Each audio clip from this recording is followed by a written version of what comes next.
Welcome, everybody.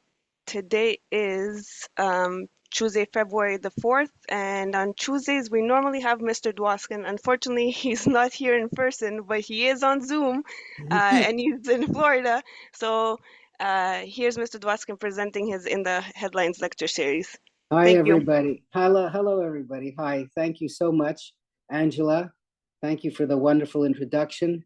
I hope you don't feel sorry for me for being in Florida. And, I miss all that beautiful snow that you have and cross-country skiing on it. But, sometimes life is meant to be hard and not easy. So I'm doing what I can. This is the first of a series of classes or lectures, and I'm here every single Tuesday at 2 o'clock to discuss world events, local events, and to give some information behind the headlines, behind what you read in the news, and to answer questions and to get your opinions on what's happening. And certainly living in the age that we live in is like it's a bonanza of news items, a bonanza of changes, a bonanza of conflicts. It's really living in interesting times. The old Chinese curse, may you live in interesting times. I think we got it.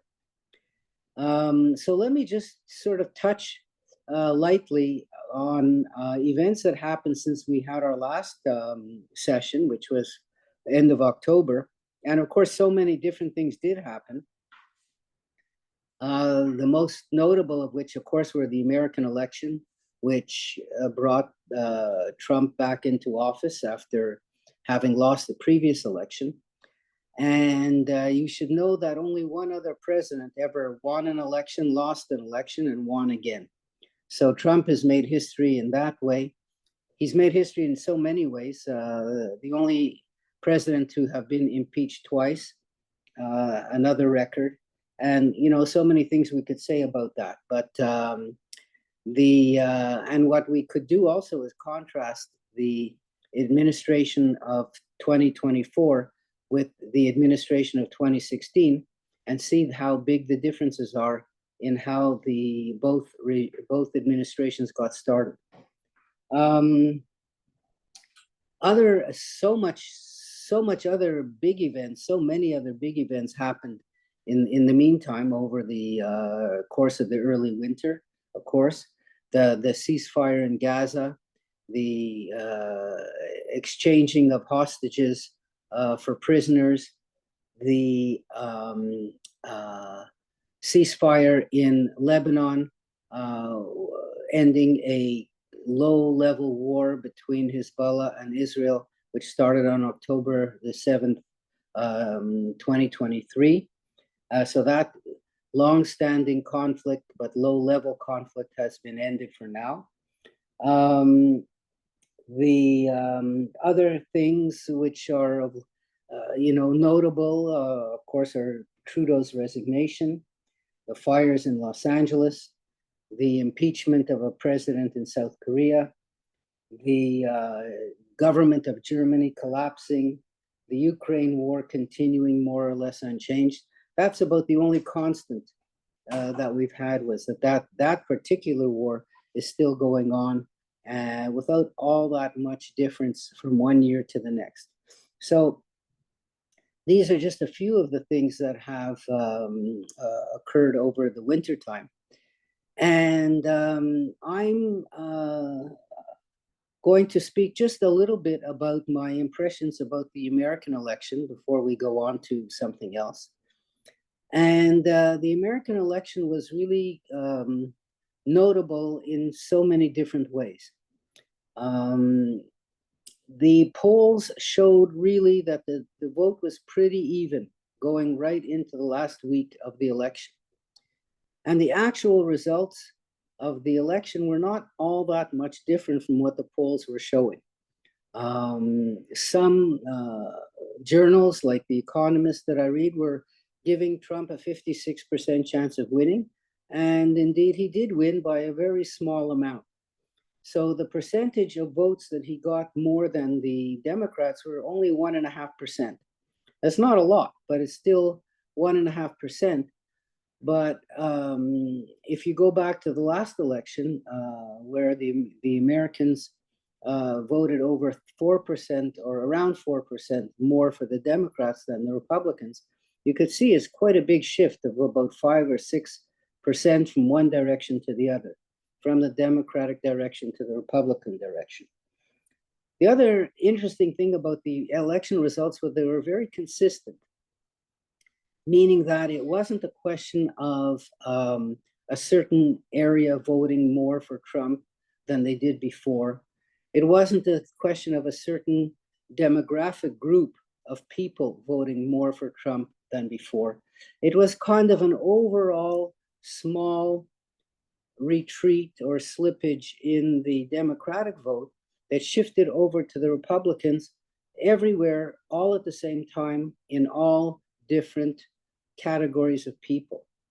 So, meaning, for example, the 7 states which were marginal states, each and every one of them went to the Republicans by only a percentage of 1 to 2%. Whereas in the previous election, each of those states went for the Democrats by anything from 0 to 2%. So it was a consistent shift in different parts of the country. 90% of the counties in the United States voted more for Trump this time than they voted last time. So it means that there was only a tiny shift in a few places which voted more for the Democrats this time than they did last time. More women voted for Trump than last time. More Blacks, more Hispanics, more Jews voted for Trump this time than last time. So all of the sort of major strong ethnic groups, we'll call them, or strong population groups, they all shifted a little bit towards Trump. But of course, you know, each and every shift makes a huge difference, and in a two-way system. So it's a winner-take-all system. It's a zero-sum game system. Whoever loses votes on one side gains them on the other side. And, you know, that explains how he won for the first time the popular vote as well as the electoral vote. As the Republicans haven't won a popular vote in an election for maybe 20 odd years. So this is really, Trump would call it an outstanding victory. It wasn't an outstanding victory, but it was a consistent victory. As to why this thing results happened the way they did, well, you know, everyone's got their own opinions, and the leadership and the contender for the Democrats and how she was chosen, and a whole bunch of different factors, and the effectiveness of Trump's message and his control over the media that loves him. It was able to convince enough people, and not a lot, but just enough people to change their vote away from the Democrats. And honestly, and I'll tell you the truth for my own sake, I said, you know, looking at the last election and then considering what happened after the election and how Trump refused to concede and how the January 6th riots took place, I said, well, if there's going to be a shift from one to another, it's more likely that people who voted for Trump last time would vote for the Democrats this time than vice versa. But in fact, I was wrong. And it was really more people changed from Democrat to Republican than they did from Republican to Democrat. But the number of people changing is still very small in percentage compared to the total vote. And the turnout rate in this election was, again, nothing spectacular, nothing to be proud of. It was, I believe, in the very low 60% range. So it's quite a bit below average of the of democracies. Still, if you look at every last vote that was counted, Trump did not quite get 50% of the total vote. So most people did vote against him than voted for him. And, you know, that is one of the facts of how this election turned out. The other thing is that the Republicans want control of all the three major bodies of government, meaning the presidency, the Senate, and the House of Representatives. So what that means is that for the next 2 years, the Republicans have total control of the government, and they could pretty well do whatever they want if they stick together. And I think that President Trump knows this, and that's why he's trying to get all of the major reforms or major pieces of legislation through before there's an election in 2 years' time. Remember that in the United States, every 2 years there's an election in the House of Congress, in the House of Representatives. And if the Democrats should win in 2 years, well, then control of the government in that way stops for President Trump. It makes it much harder for him to get any legislation through. But so far the way he believes that the president has so much power that he could do whatever he wants, never mind what the rules are, or never mind what the legislature says, or never mind that the Senate and the House of Representatives have to approve all major spending bills, treaties, and everything else. The United States Constitution gives the power of making treaties and the power of taxing, the power of tariffs, not to the president, but to the House of Representatives or the Senate. And yet, so far, Trump seems to be ignoring those regulations or those practices. So, we're only into 2 weeks into his administration, and there's fireworks already. The other aspect of his beginning is trying to fire all the people who work for the government, and then to hire only people who support him. So this is really a major change in the way administrations turn over. Normally, people who work for the government, they have job security, they keep on working no matter who's in power. But this time, Trump seems to be wanting to get rid of all enemies of his and make the government much smaller, and with some special focuses. One of the focuses that was revealed yesterday was he wants to get rid of all foreign aid. And he believes that giving money to poor countries is a waste of American money. He believes that it ends up being misspent. And he believes that America doesn't get any value for all the foreign aid it gives or any appreciation. And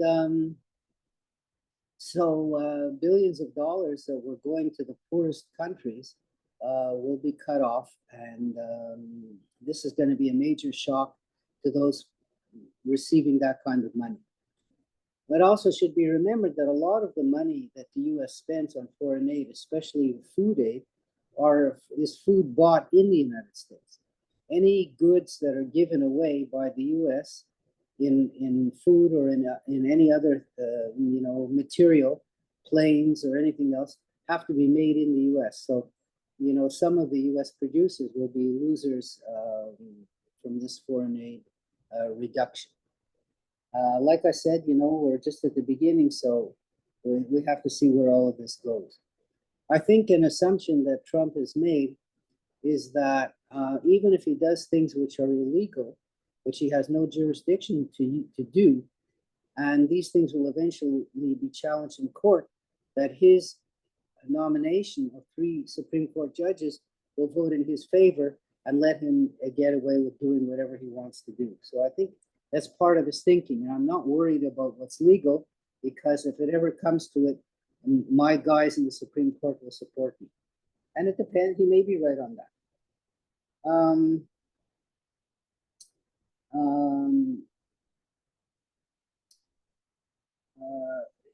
His other notable move was, and most controversial, I would say, was to free all the rioters who were arrested for breaking the law on January the 6th, after he refused to acknowledge the election results of 2020.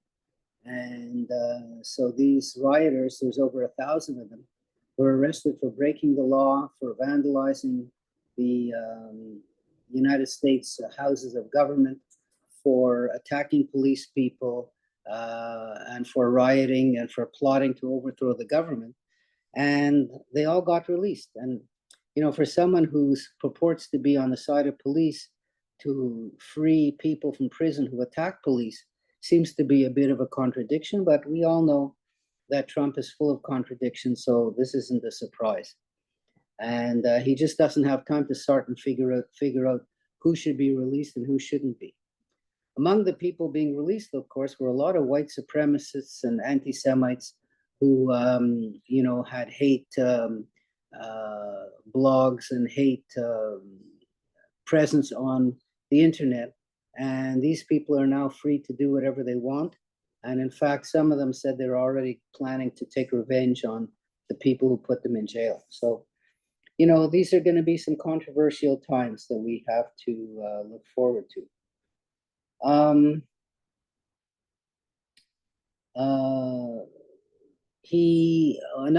Another thing that he's done was forcing Israel to accept a ceasefire agreement with the Gaza, with the Hamas, in exchange for freeing prisoners in Israel who were held by Israel and freeing some hostages held by Hamas. Now, this same agreement was in place last May, that President Biden had arranged through the mediation of the Arab countries. And of course, Premier Netanyahu refused to do it because in his view and his government's view at the time, the hostages were far less important to free than the war was to pursue against Hamas.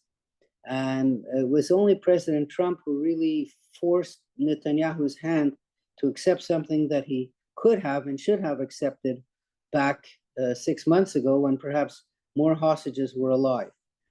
Mr. Netanyahu is visiting today in Washington. He's the first foreign leader to visit Washington. So that's a kind of a chapeau or a kind of a reward that he gets for being so completely pro-Trump.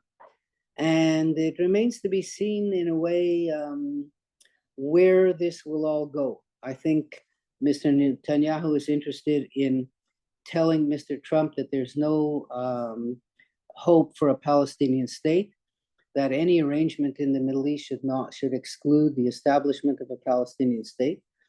And it remains to be seen really what President Trump would want of Mr. Netanyahu, because it's always a question of quid pro quo with him.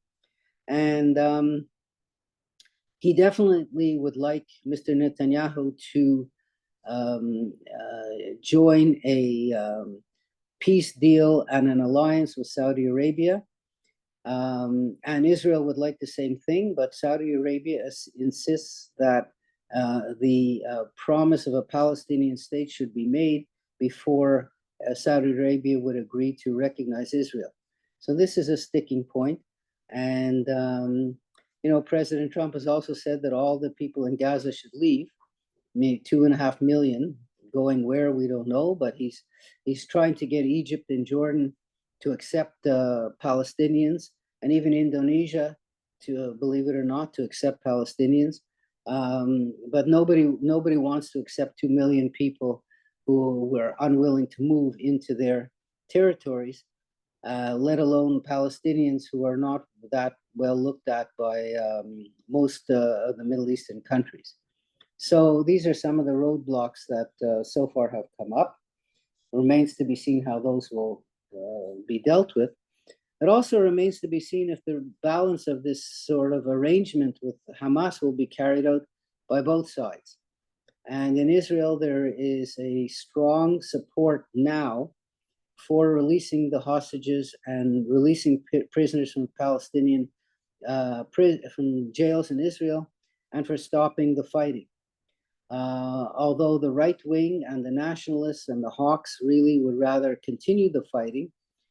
But after a whole year, or maybe 480 days, I think it is, Hamas hasn't been defeated. And so it looks like more fighting is not going to change things. Israel already is controlling all of the Gaza on top of the ground, and still there are hostages being hidden. Still, Hamas is able to continue to exist. Still, Hamas has been able to rearm. And I forget which publication said that Hamas has as many fighters now as they did at the beginning of the conflict because they just recruit new ones. So it's going to be a showdown. And the showdown is really between the two different sides in Israel, whether to stop fighting or whether to continue fighting. And I think that's that's kind of the biggest conflict that is going to be affecting the country for a while anyway.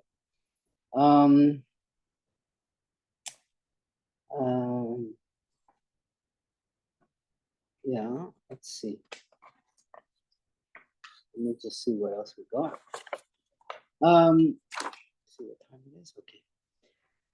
But I would like to kind of get to what I consider, and I mentioned it before, to be the biggest really change in the world since the winter started, and that is the Syrian revolution.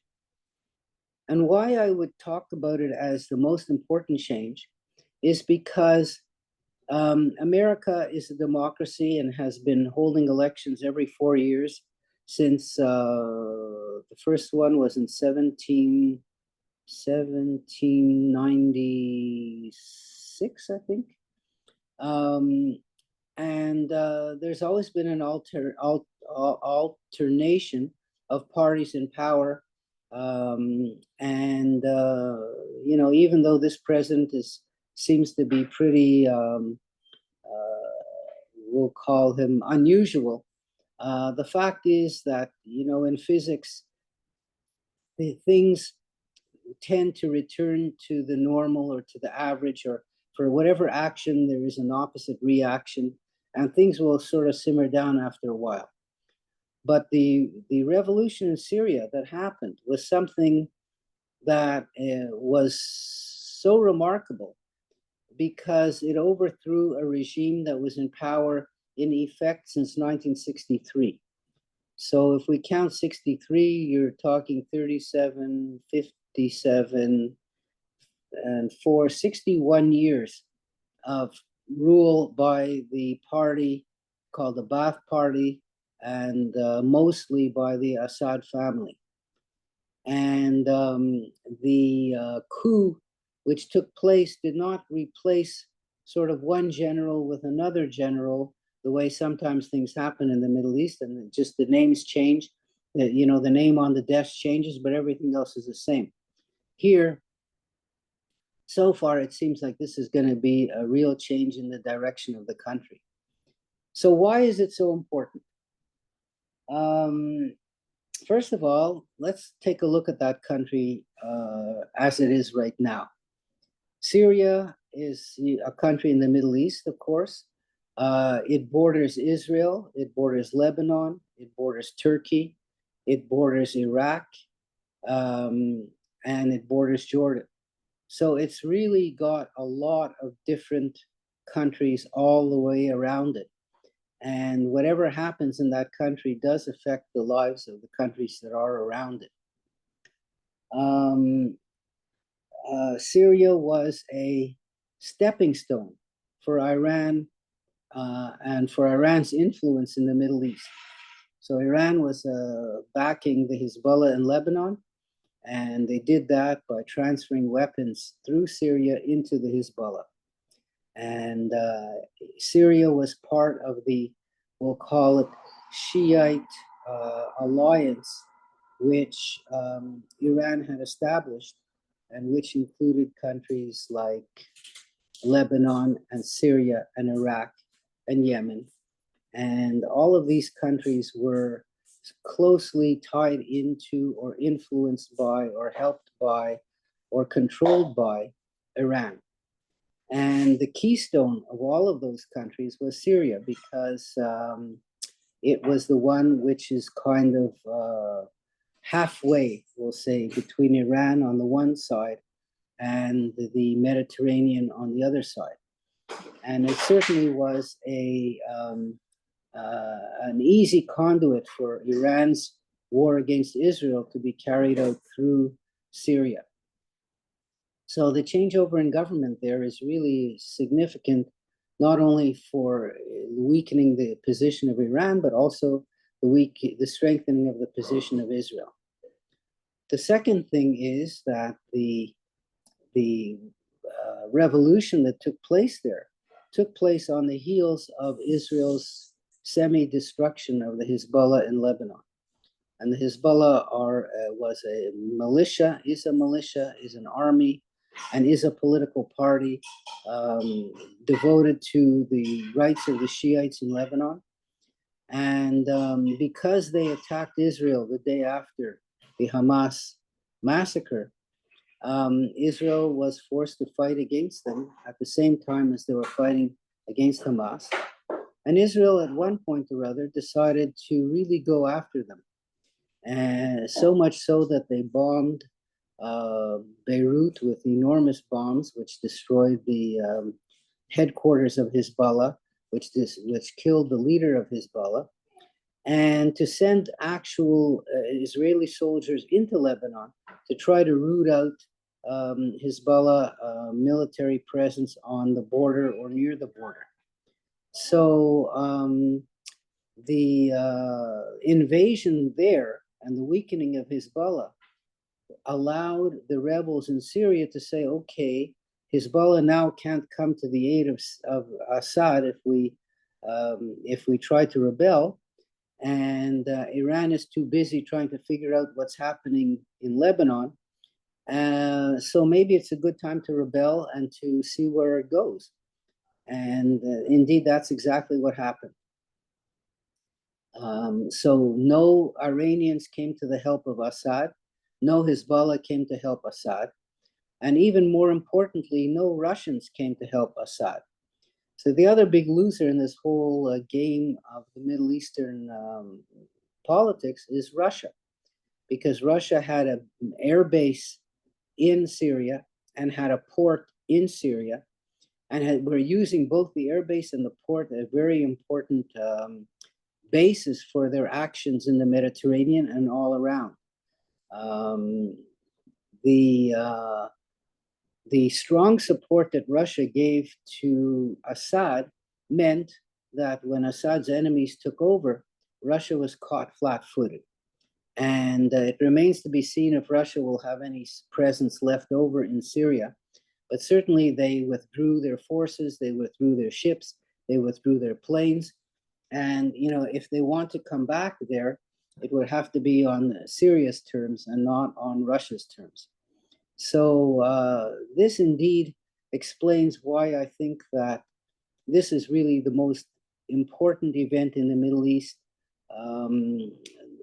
that happened over the winter time.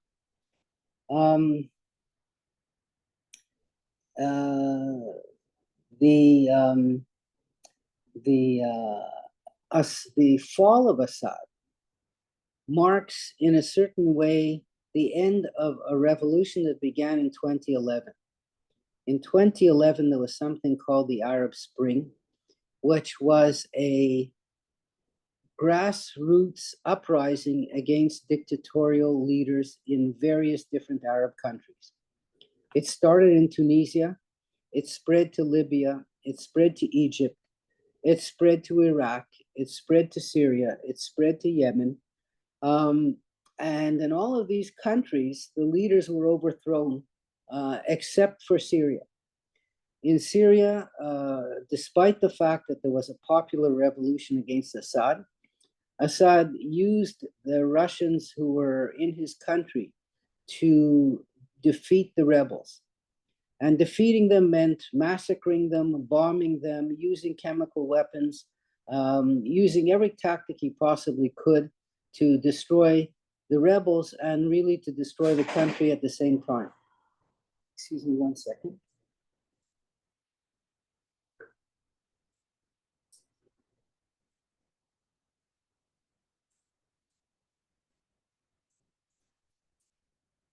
Yeah, just wanted to I guess it's really hot, and it's about 27 outside, so my air conditioning just went on, even though I put it off.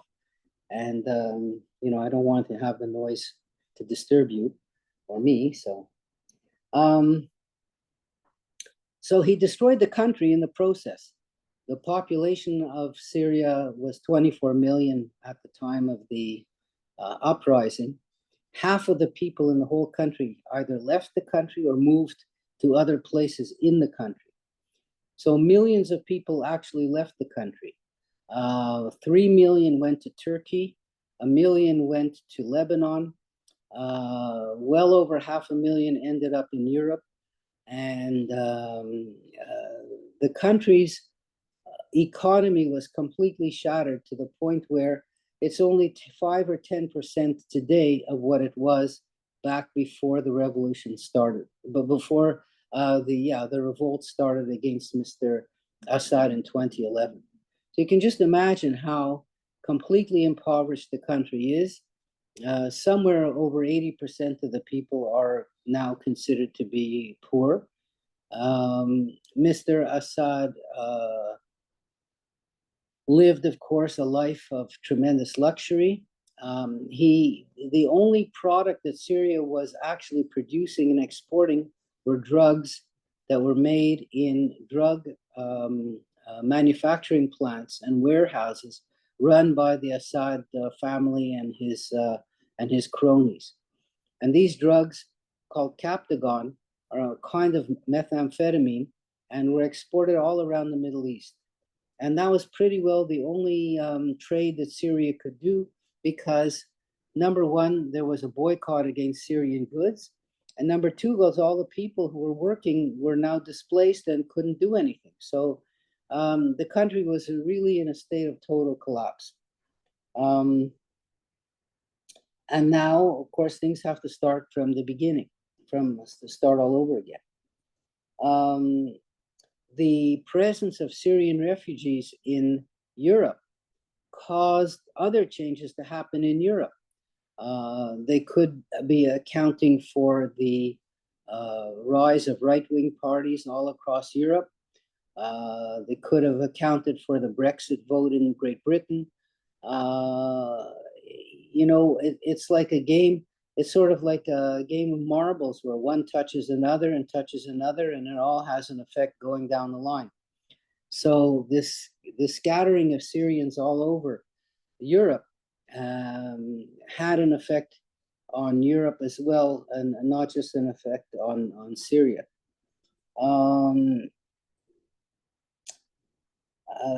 Syria, the results of the uprising in Syria was not a complete victory for Mr. Assad. So people should understand that as well. In the northwest part of the country, Assad never managed to recapture a territory that was taken by the opponents who were supported by Turkey. And in the northeastern part of the country, the Kurdish people, who were not necessarily enemies of Assad, but not friends either, they managed to carve themselves out a territory which Assad said, well, so long as you don't go against me, I'll let you run that area and do whatever you want. So he did not have direct control over a lot of the country, even though he managed to put down the rebellion that started in 2011. But he certainly jailed a lot of people, and he certainly killed a lot of people. Some estimates are that he killed over 500,000 Syrians during the time of the Civil War. And if that's the case, then you're talking about 500,000 out of 24 million is a reasonably large number. You wonder where the United Nations was screaming and yelling, and where all the demos were when he was killing his own people. Contrast that to Gaza, where of course they're the ones who started the war by massacring 1,200 Israelis, and then supposedly suffered a lot of casualties in the counterattack. But the numbers pale in comparison to the numbers that were killed in Syria by its own government. The United States also had a presence in Syria and still does. And so a lot of people don't know this, but when the United States went after ISIS, which had at one point set up a territory in Syria and in Iraq, set up an independent caliphate, and their capital indeed was in Raqqa, which is Syria, in the northeast of Syria.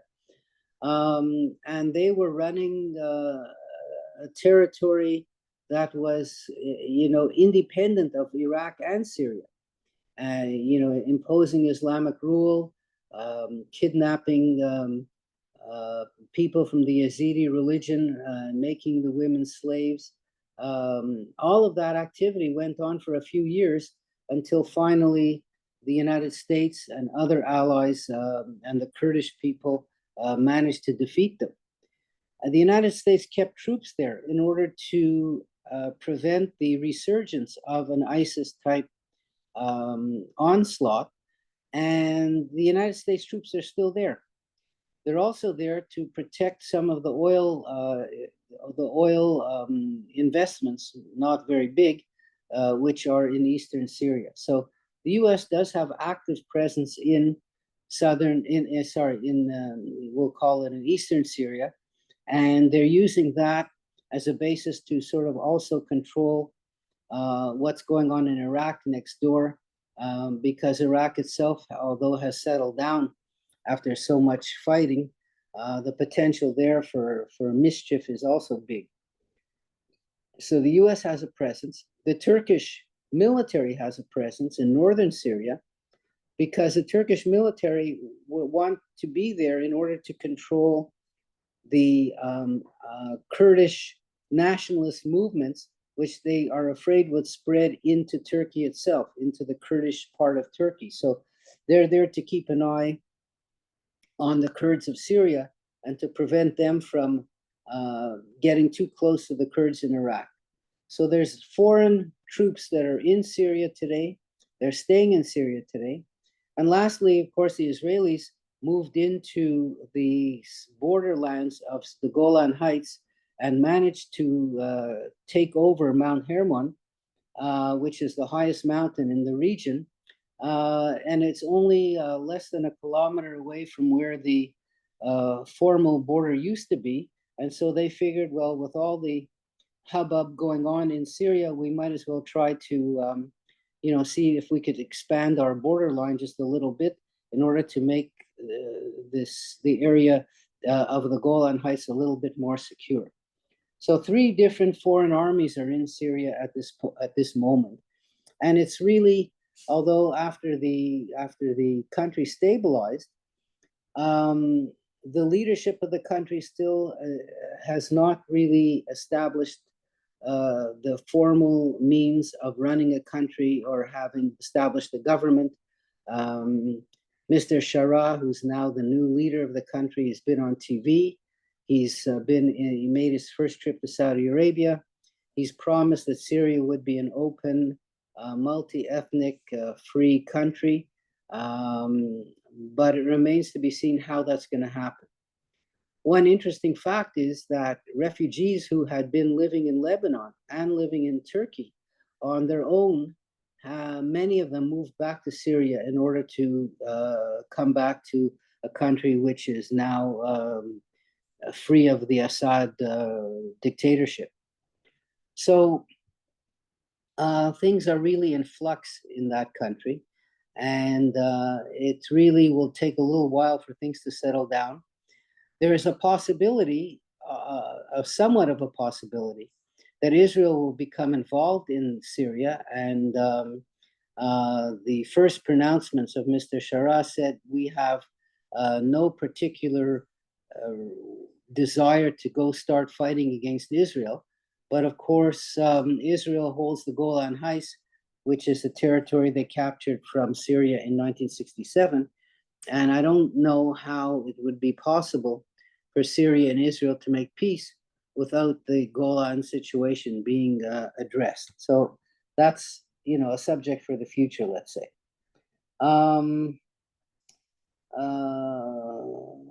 Let's see now. Um,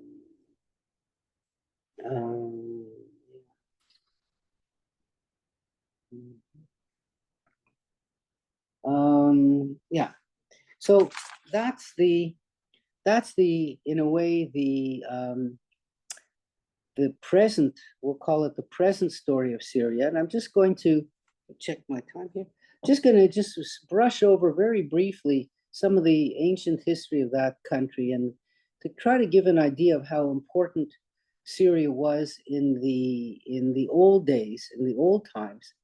It was one of the really locuses or centers of world power in its day.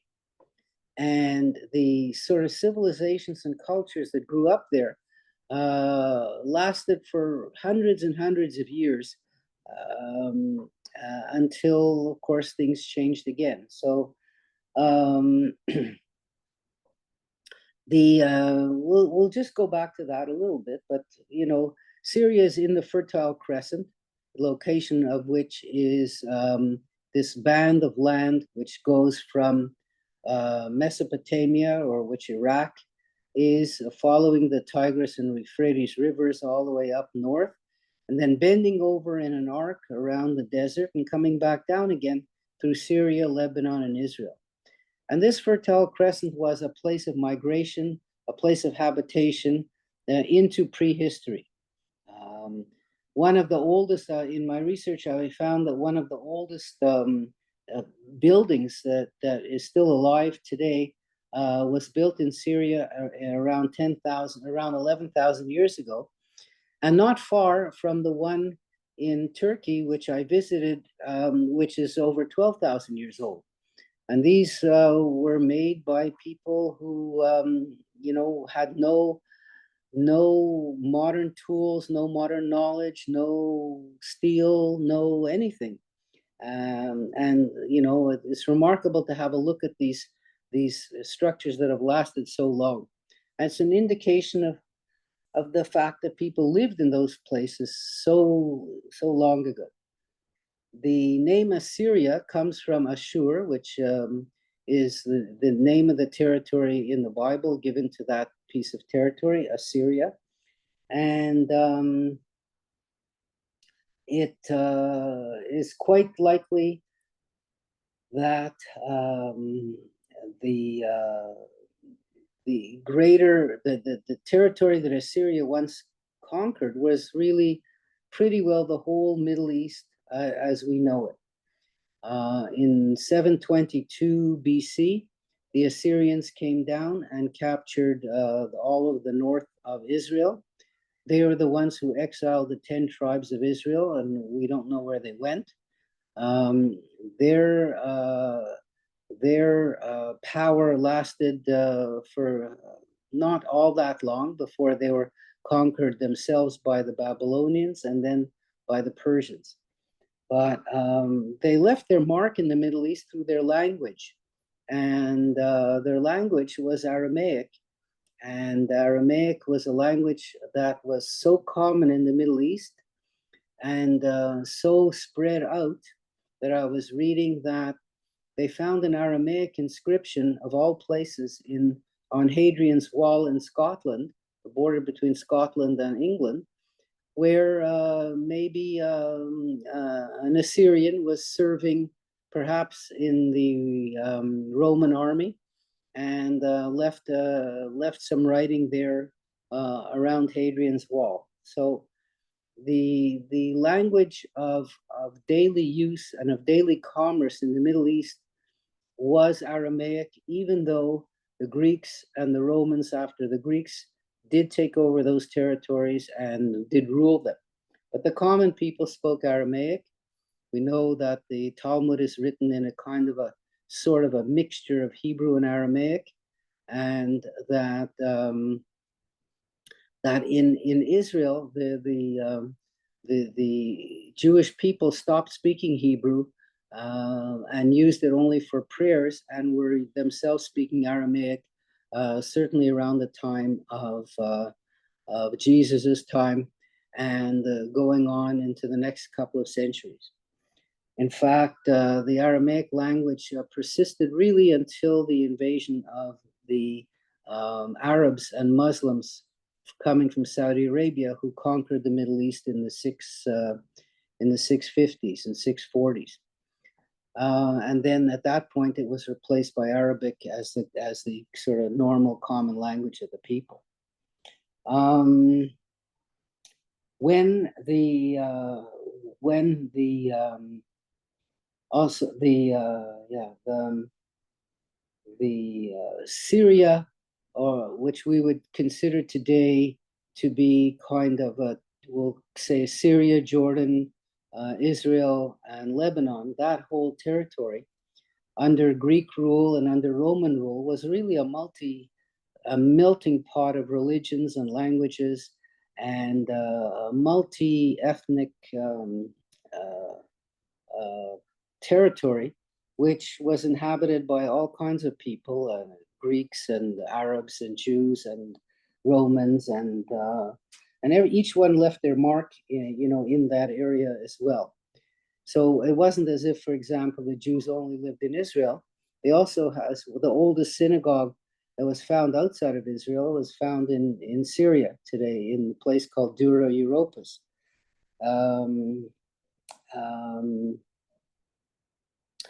When the Arabs arrived from Saudi Arabia and they conquered the Middle East, they decided to make Syria the capital of their kingdom, Damascus, because they understood that having a capital in Saudi Arabia was too far away from all the civilization in the Middle East. And so they had established their capital in Damascus, which was the center of Islam for 100 years before it got transferred over to Baghdad.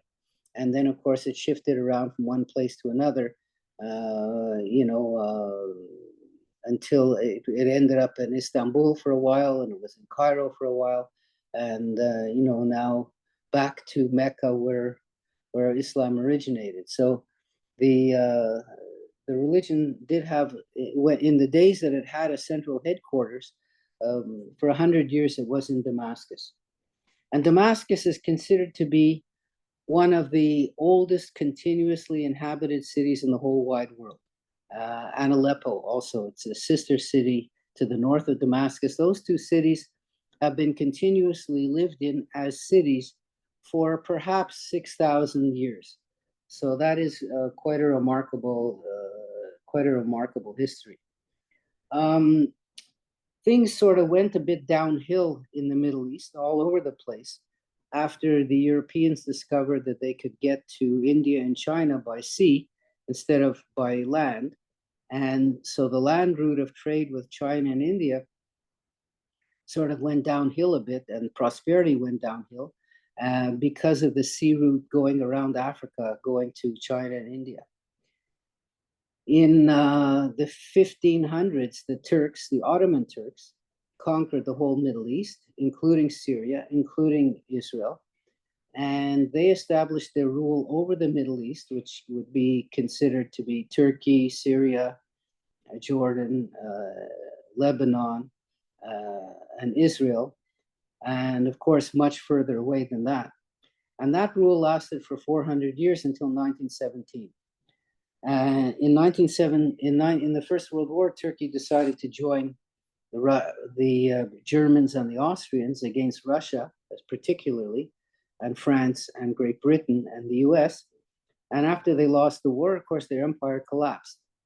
But what was interesting is that after the collapse of the empire, a king was put in power in Syria from the Hashemite family, the same family that still rules Jordan today, which originated in Saudi Arabia. And that king, King Faisal, he wanted to have peace and good relations with the Zionist movement, and he recognized the Zionist movement, and he recognized Israel to be the homeland of the Jews. But when France decided, very shortly after he got into office, France was awarded the mandate over Syria and Lebanon, and France sent troops in and kicked him out and established a kind of a mandate type government in Syria and in Lebanon, which didn't involve a king. And so that went that way until France got involved in the Second World War, and Syria got its independence shortly after that. Syria has been really poorly ruled as a country. They've never had a decent ruler. They've never had a real long period of democracy, or hardly any democracy, since the establishment of the country in 1946.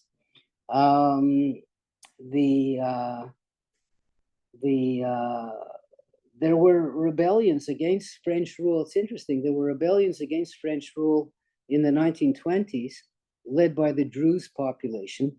And the Druze, of course, are people who are an offshoot of Shiite Islam and who are present in Israel. But the place in the whole wide world where there are more Druzes than anywhere else is in Syria. Syria has more than half of all the Druze people in the world. And they rebelled against French rule. And the French had to bring in soldiers from Senegal and Morocco to put down the revolt in 1925. Syria participated in the 1948 war against Israel, the War of Independence. And because they did not achieve any goals, the government fell. And in 1958, interestingly enough, Syria and Egypt joined together in one country called the United Arab Republic, led by Nasser.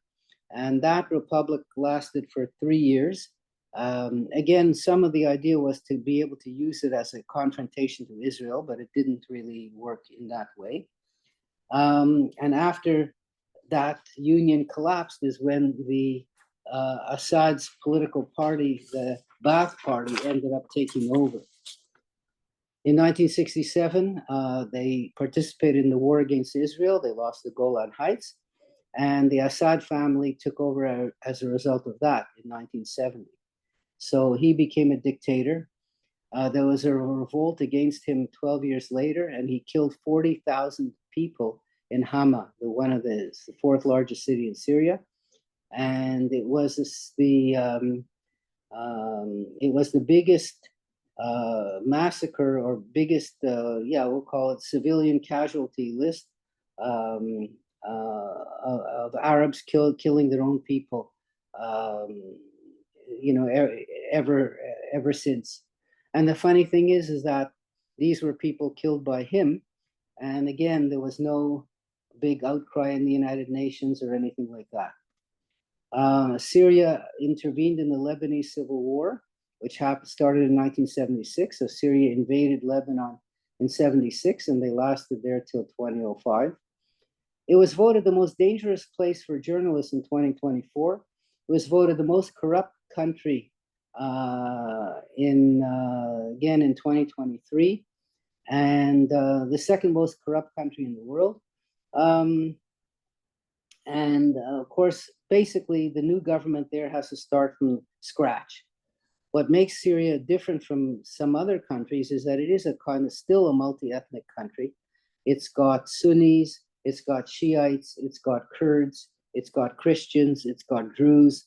So there can't really be an imposition of Islamic rule over the country the way they've done it in some other countries. And although the leader of Syria today is an Islamist and came from an Islamic-inspired army, he said he would not impose Islamic rule over the country.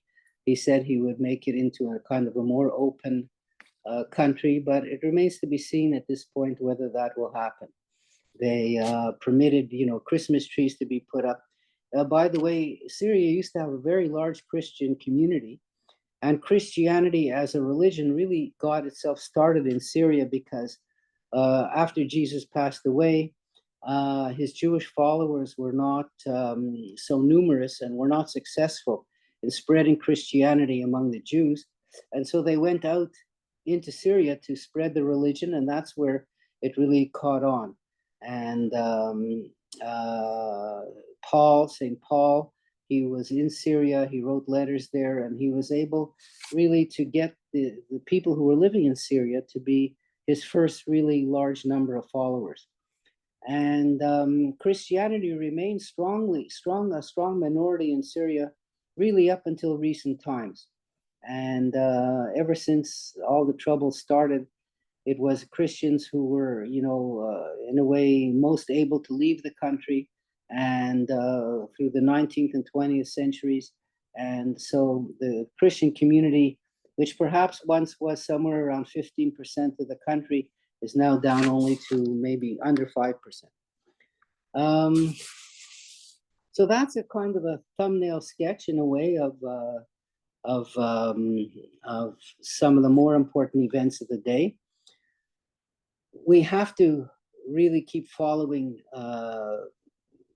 the president in the United States and all of his actions, because to go back again to the tariffs that he proposed to put on us and on Mexico, the size of the tariffs are so significant that it would really undermine some of the most basic industries that we have in Canada. And I think the most important one, to shift to that, would be the automobile industry, because automobiles require a lot of different parts and a lot of different assembly. And because of the NAFTA, or the US Canada Mexico trade agreement, cars are manufactured in different places at different times and put together in different places at different times.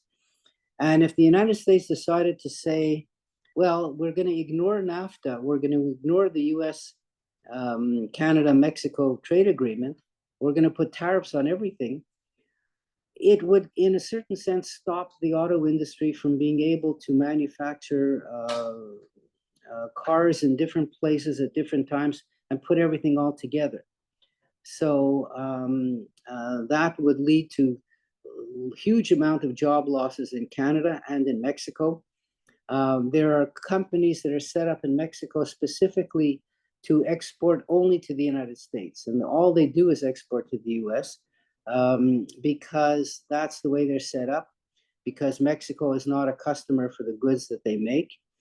And in Canada, because our economy is so small, any large-scale manufacturing that goes on has to sell to the US because they're such a much bigger customer. So this really would have a huge impact on the livelihoods of so many people in both countries. And that's why this issue is just of such major importance.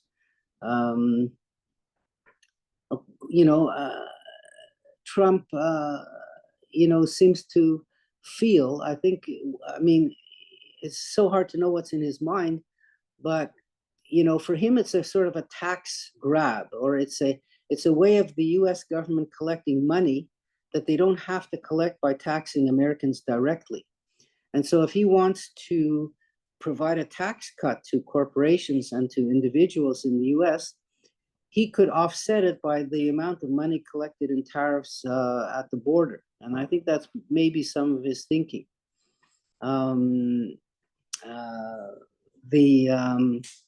other part of his thinking is that he just feels like he can bully people around and bully countries around and show them who's boss, and put the fear of God in them. And I think, he has no understanding of what an alliance is, or even what a treaty is, because if he could break any treaty, it has brought the trustworthiness of the United States down to a new low, because no country today would trust the US if they could break the treaties that they signed. And the US Mexico Canada Free Trade Agreement was exactly that.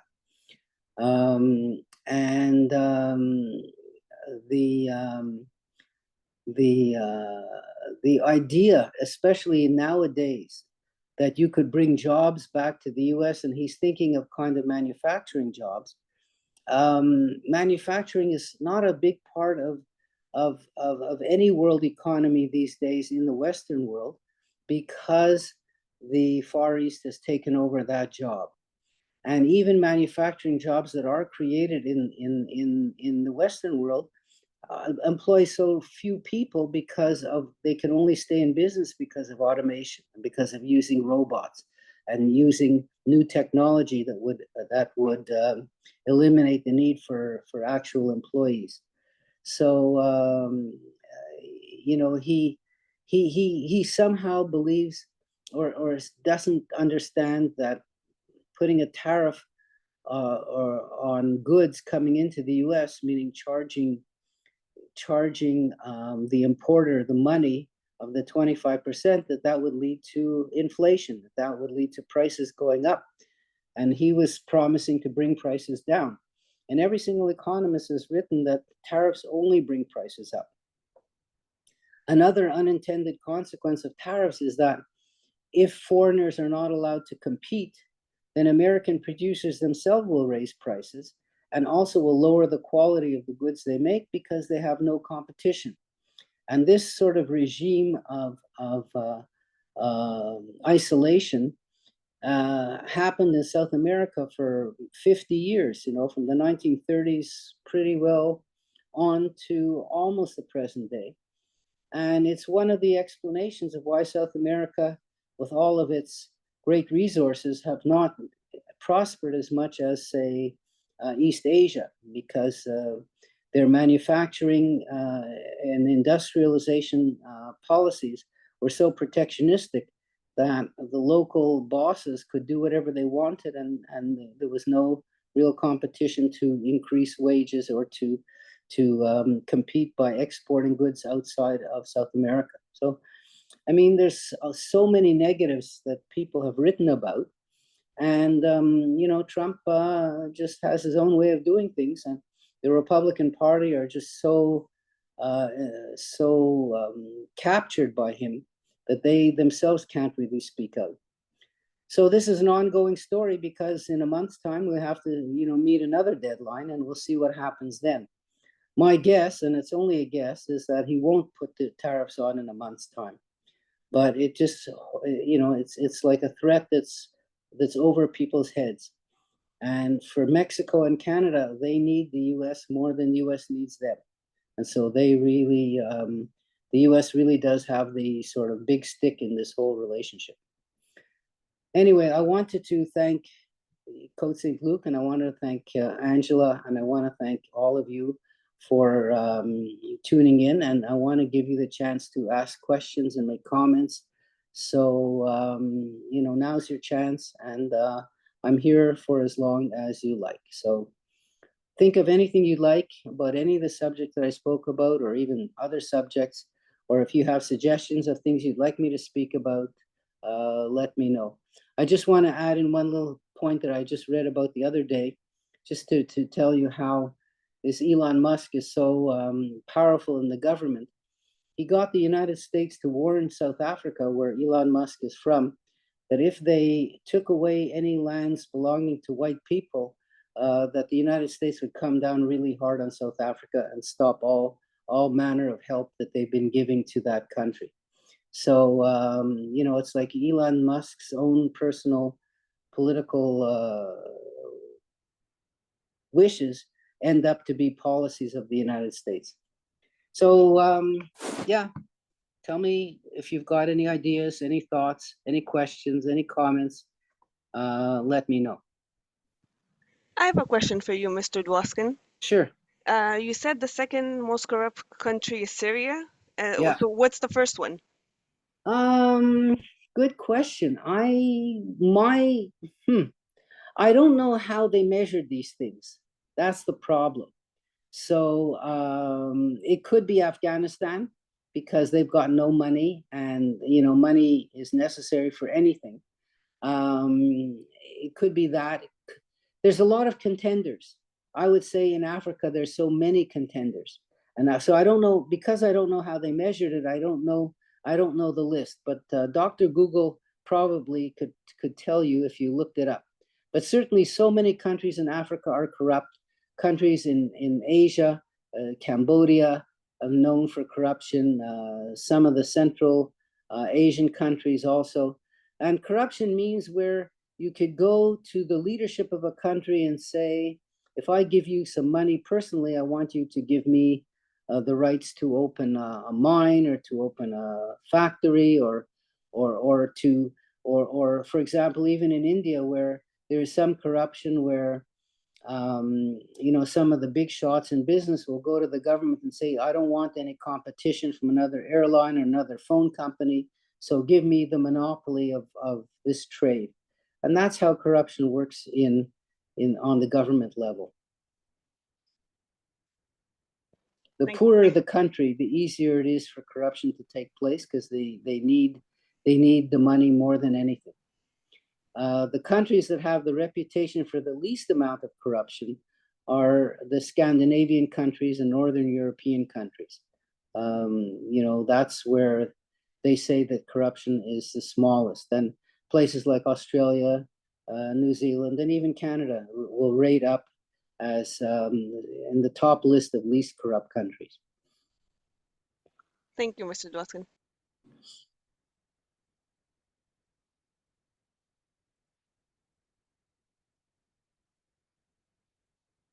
You see any ideas there? Any questions out there? No, I don't see anything yet, Mr. Dwoskin. Well, what do people think about the agreement to exchange prisoners for hostages? What's your opinion on that remarkable event? I know that there's within Israel, there's such strong opinions in one way or another, and it's part of the tearing in the social fabric that has been going on now since this war started and even beforehand.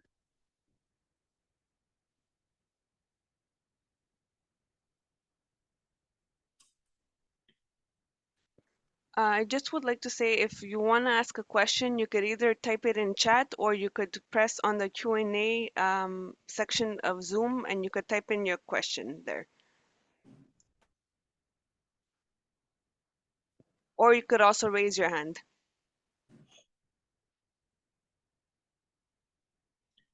Well,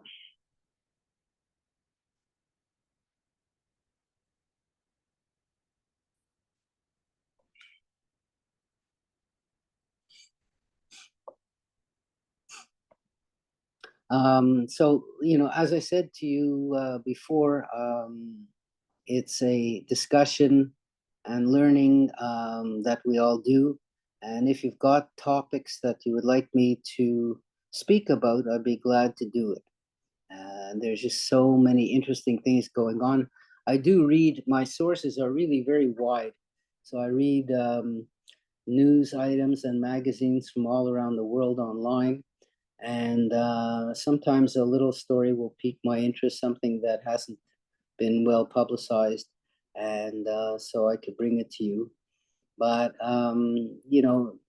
these are, I would call them times of tension, or times of times of pressure, and it's not times for people to feel sort of at ease and comfortable, whether it's because of the United States-Canada war, whether it's because of the upcoming change of government in Canada, or whether it's because of what's going on in the Middle East.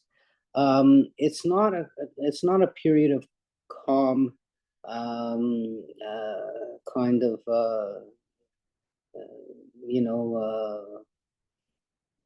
calm period. And there's some people who allow these things to get to them. Some people, they overconsume news, or it allows them to make them very upset.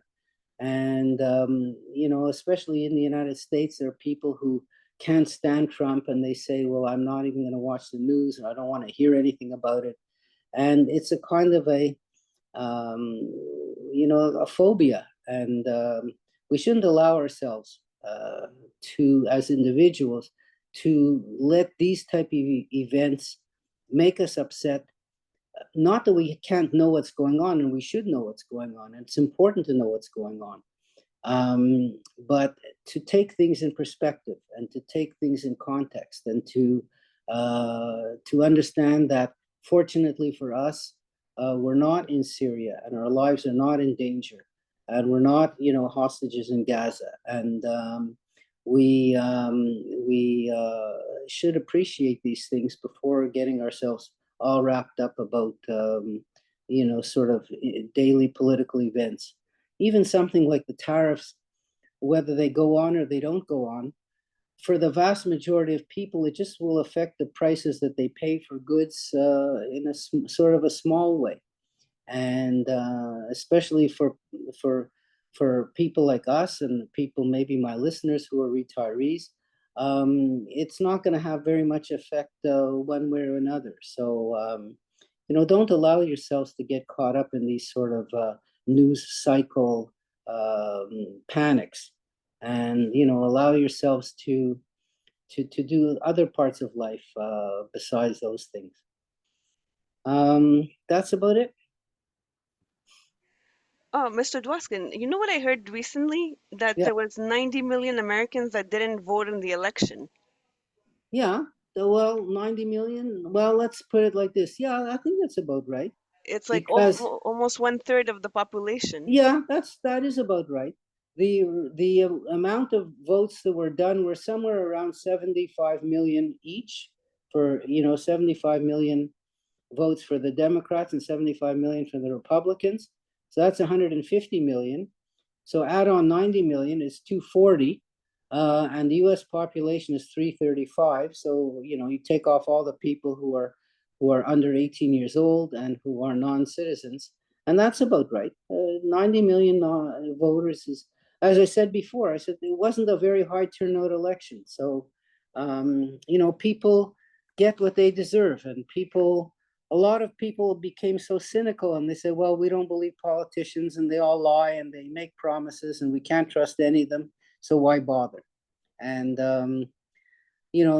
especially among young people, the older age group you are, the more people turn out to vote. And the younger you are, the less you turn out to vote. That's a statistic that's been going on now for a long, long time.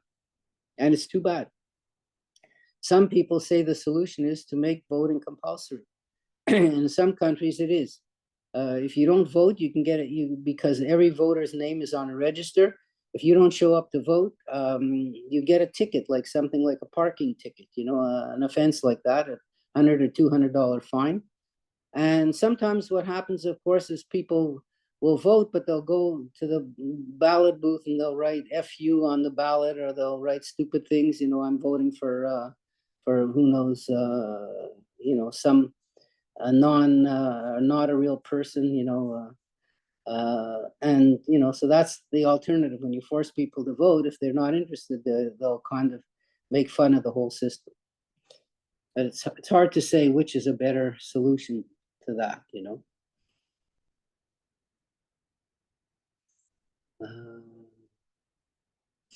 Yeah.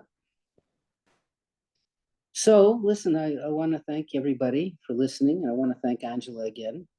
And I'll be here next week at the same time.